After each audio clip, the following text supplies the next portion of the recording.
E aí, vamos mergulhar num dos maiores enigmas da arqueologia? As linhas de Nazca. Sabe, aquelas figuras gigantescas desenhadas no deserto do Peru?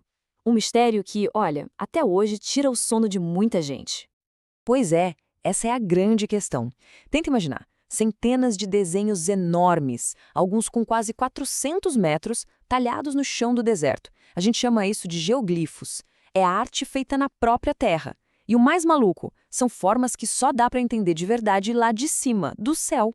E se a gente pudesse pegar todas as linhas e esticar uma depois da outra? A gente teria um traço de mais de 1.300 quilômetros. É uma distância absurda. Uma rede gigantesca de arte espalhada por uma área de uns 50 quilômetros quadrados. E olha, isso não é nada recente, viu? Quem fez essas maravilhas foi a cultura Nazca, lá entre 500 a.C. e 500 depois de Cristo. Ou seja, elas estão lá resistindo ao tempo há uns 2.000 anos. Tudo graças ao clima super seco da região.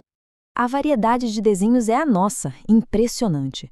São mais de 70 figuras de animais, tipo o beija-flor, a aranha, o macaco, e também plantas, flores e centenas de formas geométricas como espirais e retângulos. Mas a figura que mais intriga, talvez, seja uma que parece um humano, que ganhou o apelido de o astronauta. Beleza, a primeira coisa que todo mundo se pergunta é: como é que um povo antigo, sem a tecnologia que a gente tem hoje, conseguiu fazer uma coisa tão grandiosa assim? O tamanho e a perfeição dos desenhos já fizeram muita gente pensar em teorias bem malucas, tipo ajuda de extraterrestres.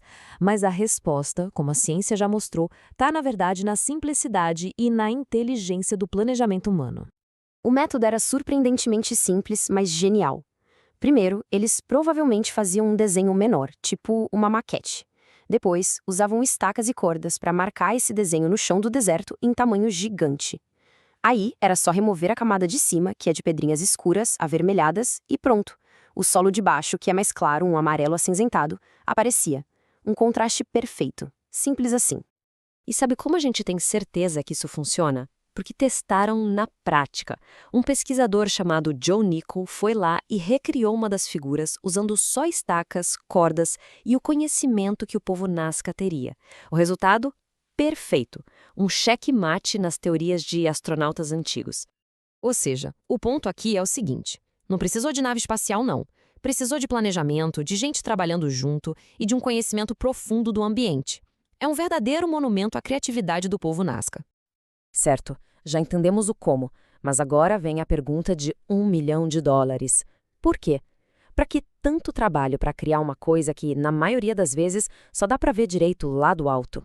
É aqui que a coisa fica boa. O debate entre os especialistas esquenta de verdade. Será que as linhas eram para os deuses verem? Era um tipo de calendário? Um mapa? Ou, sei lá, algo que a gente nem imagina? Olha, os pesquisadores têm várias ideias, uma mais fascinante que a outra. A pioneira nessa história toda, Maria Reich, defendeu por anos que era um calendário astronômico, sabe? Para marcar a posição do Sol, das estrelas. Outros acreditam que os animais representavam constelações. Mas teorias mais novas estão olhando menos para o céu e mais para a Terra, ligando as linhas a rituais pela água ou a caminhos sagrados para serem percorridos a pé em procissões.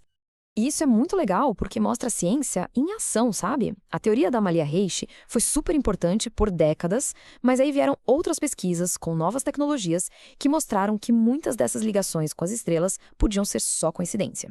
O mistério continuava de pé. Agora, para entender uma das teorias que está ganhando mais força hoje em dia, a gente precisa falar de uma coisinha chamada Poquios. Pensa num sistema super avançado de aquedutos subterrâneos que o povo Nazca construiu para levar água pelo deserto. Em um dos lugares mais secos do mundo, água era simplesmente tudo. E aí que está a sacada. As pesquisas mais recentes mostraram que muitas linhas e desenhos estão, de fato, em cima ou perto dessas fontes de água subterrânea. Isso levou à ideia de que as linhas poderiam ser marcadores ou caminhos para rituais religiosos, pedindo aos deuses por chuva, por boas colheitas. E em um deserto, isso faz todo o sentido do mundo. Pois é, mas essa história não ficou só lá no passado, não. Hoje, esse legado incrível corre um sério perigo. E a gente precisa falar sobre isso. É um paradoxo, né? As linhas são, na prática, arranhões bem rasos no chão. Elas duraram tanto porque quase nunca chove lá e quase não venta. Só que isso também quer dizer que qualquer coisa, uma pegada, a marca de um pneu, pode ficar ali visível por séculos. Elas são extremamente frágeis. E o pior é que os estragos já estão acontecendo, infelizmente. Nos últimos anos, a gente viu vários casos. Invasões de terra, um protesto do Greenpeace que acabou danificando o solo perto do Beija-Flor, até um motorista de caminhão que saiu da estrada e deixou marcas de pneus gigantescas.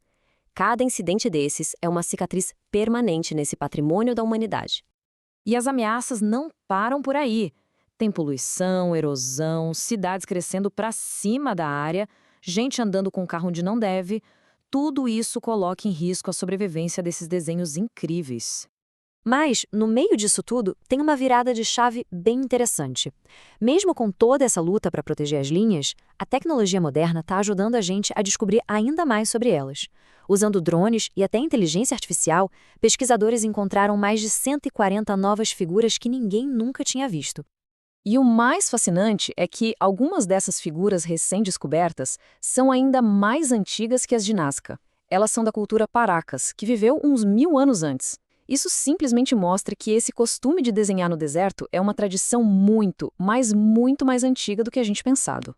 Isso muda tudo, né? Deixa a gente com uma última reflexão. E se as linhas de Nazca não forem o começo da história, mas o grande final?